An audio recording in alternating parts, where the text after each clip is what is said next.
'Di ba, meron pong kasabihan na every gising is a blessing. Tama po 'yan. Kasi minsan nga, actually madalas 'itong mangyari, 'di ba? May mga tao na namamatay habang natutulog. Meron na ba kayo nabalitaan, 'di ba? Okay lang kung old age kaya namatay, 'di ba? Peaceful ang pagkapanaw. Pero merong mga tao, bata pa, 30s, 40s, merong mga dahilan bakit ito nangyayari.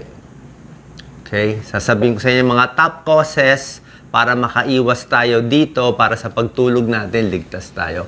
Kailangan po natin to. Number 1, pwedeng overdose. Base sa mga statistics, overdose, isa sa mataas na dahilan. Yung mga simpleng pain reliever, pinaghalo sa pampatulog, pinaghalo sa mga pamparelax, pampatulog, pain reliever, hinalo-halo, delikado. Minsan nagkakamali sila na overdose. Pain relievers, sleeping pills, minsan mga matatapang na opioids, minsan nahaluan pa ng illegal drugs, cocaine, amphetamine. Pag hinalo-halo, dyan na didisgrasya. Madalas celebrities pa. Second possibility, bakit namatay habang natutulog, obstructive sleep apnea. Common po to. Malakas humilik, yung pag humihilik, biglang humihinto pa, hihilik na malakas tapos hihinto. Ibig sabihin, nagbabara dito sa lalamunan. Habang natutulog, yung dila niya parang pumupunta dito sa taas, nasasarahan yung paghinga. Okay, kaya nangyayari, nahihirapan siya, hindi makapasok yung oxygen. Kung gising sana siya, walang problema. Mahirapan, mararamdaman, gigising, di ba? Ayusin yung dila. Tulog eh. Kaya yung mga malakas humilik, papacheck po tayo sa sleep clinic, obstructive sleep apnea. Usually, mas malaki ang leeg, overweight itong mga pasyente. May gamutan yung CPAP machine, yung nilalagay sa mukha. At meron din mga iba, surgery, yung iba may tongue guard. So, papacheck tayo sa pulmonologist. Meron din ibang sleep disorder na delikado din. May tinatawag na sleepwalking. May kilala ba kayo nag-i-sleepwalk? Delikado po yan. Tulog siya, pero babangon at maglalakad. Hindi niya alam tulog siya. Kaya minsan lumalabas pa ng bahay, magugulat na lang siya pagising niya. Yung paa niya puro putik. Ang ginagawa sa mga taong sleepwalking, usually kinakandado talaga. Nilalak sila doon sa kwarto para hindi makalabas. Baka maglakad, mahulog sa second floor, maglakad sa kalye, mabangga. Delikado po yan. Usually, merong may trauma, may stress siya sa buhay, kaya siya nag-sleepwalk. Merong iba naman, sobrang lakas managinip. Parang sobrang tindi yung panaginip niya, binabangungot siya, kakagalaw-galaw, bumabagsak.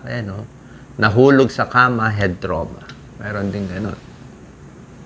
Meron ding biglang nadidisgrasya habang natutulog after an injury. Ito, nagka-trauma, bumangga ulo niya sa padero.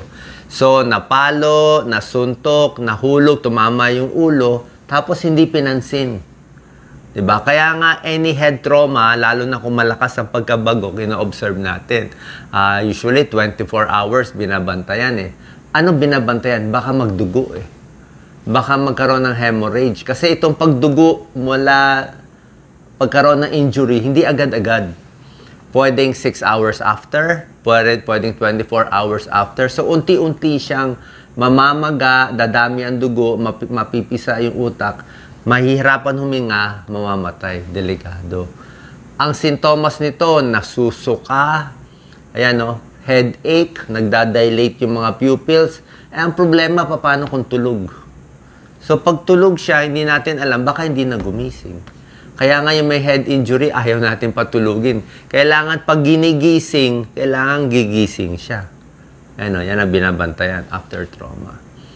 Pero syempre, isa rin pinaka-common na dahilan bakit namamatay habang natutulog, humihinto ang puso. Pag huminto ang puso, cardiac arrest, pwedeng dahil may heart problem o dahil may lung problem sa baga or sa puso. Kung puso ang problema, common is heart attack. Chest pain, mabigat ang dibdib, parang may nakadagan, pag napapagod, yan ang heart attack. Diabetic, overweight, mataas ang cholesterol, Yan, delikado. Baka habang natutulog, na stress, na naginip, pinangungot, na heart attack, pwede rin yun. Meron din namamatay, hindi yung barado yung ugat, cardiac arrhythmia. Nagloko yung electrical activity ng puso. Bilang cardiologist, linya ko po to. Maraming pwedeng magloko. Okay? Pag na-stress masyado yung katawan, puyat, stress, baka meron pa ininom na gamot, o may problema, pwede magloko, pwede mag-atrial fibrillation, nagloloko yung tibok ng puso, atrial flutter, pag sobrang stress, merong ventricular tachycardia, delikado, ventricular fibrillation, yun ang ending eh. Yun ang ending bago mamatay. O merong heart block. Heart block, walang heartbeat to, heart block. Mabagal, complete heart block, delikado yun. Kaya pag sobra bagal ang tibok, wala na rin dugo sa ulo. Pag sobra bagal, kulang ang blood supply sa ulo. Pag sobrang bilis, 250 beats per minute, parang nanginginig na lang, parang nangingisay na lang yung puso, wala na ring blood supply yan. Kasi ito yung puso, di ba, may dugo sa loob. Pag ganyan nakabilis, hindi naaakyat yung dugo eh. Sobra ng bilis eh. Parang nanginginig na lang siya. Gusto mo yung tibok 60 to 100. Ganyan lang kabilis. Ito 100 to, ganito kabilis. Ito 60. Pag ganyan kabilis, may umaakyat na dugo. Pero pag sobrang bilis, nanginginig na lang, wala na yan. So magko-collapse yung tao. Pag nangyari yan, pag gising, pwede dalhin sa ospital. Pero pag tulog, ay hindi nagigising. Meron din heart failure. Mahina ang puso by 2D echo, mahina ejection fraction, malaki yung left ventricle, mahina na. So, nagmamanas, hinihingal, masakit sa paa, may manas, inuubo, hindi makahiga, ng flat, kailangan nakataas. Problema, tulog eh. Umatake yung heart failure, yung arrhythmia habang tulog.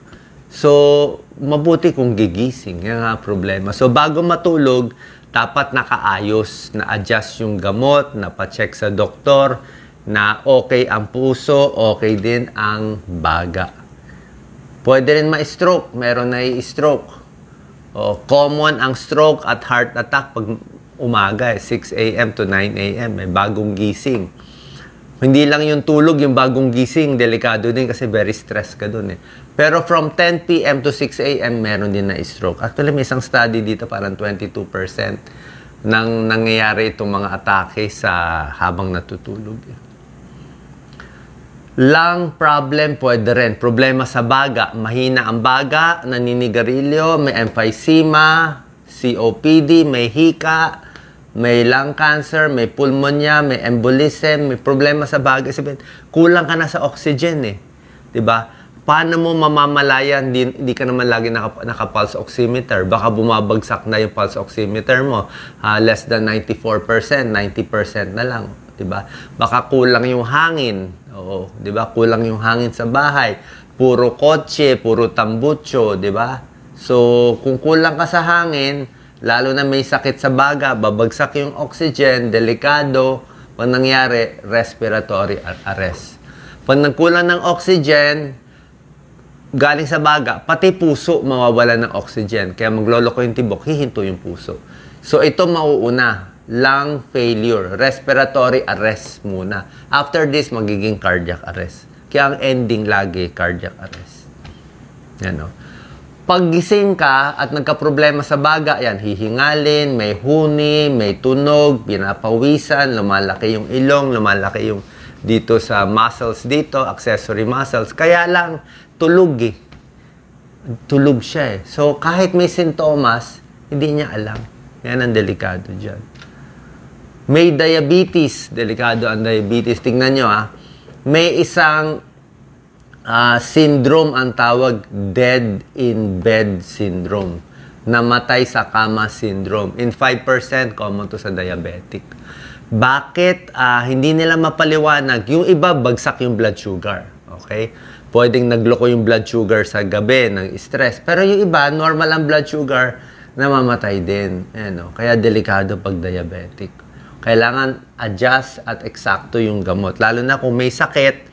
Pag may sakit ang tao, may lagnat, may nararamdaman, nagloloko yung blood sugar, blood pressure, kaya mas alalay. Very labile ang mga vital sign. Labile, ibig sabihin up and down. Mabilis magloko, BP up, BP down. Heart rate up, heart rate down. Ito, delikado, nangyayari ito. Aksidente, pero minsan kulang sa common sense Ito, sa mga driver, makinig kayo. Ingat ang mga drivers nagda-drive sa carbon monoxide poisoning. Nababalita yan lagi sa mga tabloid nakikita ko. Nung nagbabasa pa ako ng tabloid, madalas mangyari yan. Sa isang driveway, usually sa motel, di ba sa motel ang driveway nakasara. Di ba? Secret Merong papasok, magche-check-in, okay? Tapos siguro yung amo nila nandun sa taas ng motel. Yung mga driver na sa baba, natulog, nakabukas ang kotse. Siyempre gusto bukas ang kotse, malamig, may aircon Problema, yung exhaust, walang palabas. Kaya delikadong-delikado ang tambutso ng kotse. Okay, pag nasa EDSA kayo, sa main highway, nako, ingat kayo. Ilayo kayo muna sa harap ng mga bus, mga truck. Kasi pag na-expose kayo, masisira ang baga natin. So, nasa loob ng driveway, umaandar ang kotse, may carbon monoxide, hindi makalabas, nahingan niya yung carbon monoxide. Pag may carbon monoxide, hindi na didikit ang oxygen. So, in 2 to 3 hours, patay. Patay yung mga nasa sasakyan. Yung mga nasa parking sa mga mall natin. Ako, ang daming mga drivers nasa kotse lang pinapaandar. Mabuti kung open air. Kung open air, walang problema. Pero kung yung parking lot, basement 2, basement 3, walang bukasan. Di ba? Nakabukas ka dun. Pataas ng carbon monoxide. Konti na lang, magko-collapse na yung mga tao. Ayan sa kotse. Ano sintomas? Hilo na, di ba? Pag sa parking lot, hilo ka na, masusuka ka na. Blurry vision, shortness of breath, headache, dizziness. Makulob, pag maraming kotse nakabukas, hinayaan nyo, mamatay mga tao. Kaya nga, sa mga security guard, dapat sabihan yung mga drivers doon, bawal magtambay sa sasakyan. Nakakamatay yung carbon monoxide. Pwede ka magtambay kung open air ang parking. Kung open air na bukas. Pero pag sa mga parking lot na halos konti lang open air, delikado. Yan, ano yan sariling kasalanan yan carbon monoxide poisoning. Choking, minsan naglalasing, pagsuka niya, nalulunod siya doon sa suka niya. O may pagkain nagbara. Epilepsy. Meron din namamatay ng convulsion. Habang natutulog ng convulsion, pag convulsion, nagloko yung tibok ng puso. Okay, so 5 tips para safe ang pagtulog natin. Tulad na sinabi ko, itong mga common sleep apnea, kung malakas ang paghilik, kung talagang malakas maghilik ang partner nyo, pa-check natin sa sleep clinic, baka may sleep apnea. Pag may head injury, sabi ko, dapat bantayan, baka may hemorrhage. Kung may masakit sa dibdib, mahirap huminga, tingnan maigi, siguraduhin hindi sakit sa puso, hindi sakit sa baga. Okay? Kasi pag in-ignore natin, hinayaan habang natutulog o hindi tayo makakatawag ng emergency, walang saklolo, tulog Yung mga gamot, ingatan, tulad nito, sinasabi niya, huwag paghahaluin, pampatulog, pamparelax na gamot, antidepressant, pain reliever, pinaghalo, sabayan pa ng alak to, bawal na bawal. Mabilis ma-overdose. At yung puso, ECG, check-up, kasi marami sa mga cause ng sudden death ay dahil sa puso. Sana po nakatulong tong video para aware tayo. Every gising is a blessing. Ingatan natin itong mga aksidente na hindi naman dapat mangyari na mga disgrasya. Sana po nakatulong ang video. God bless po.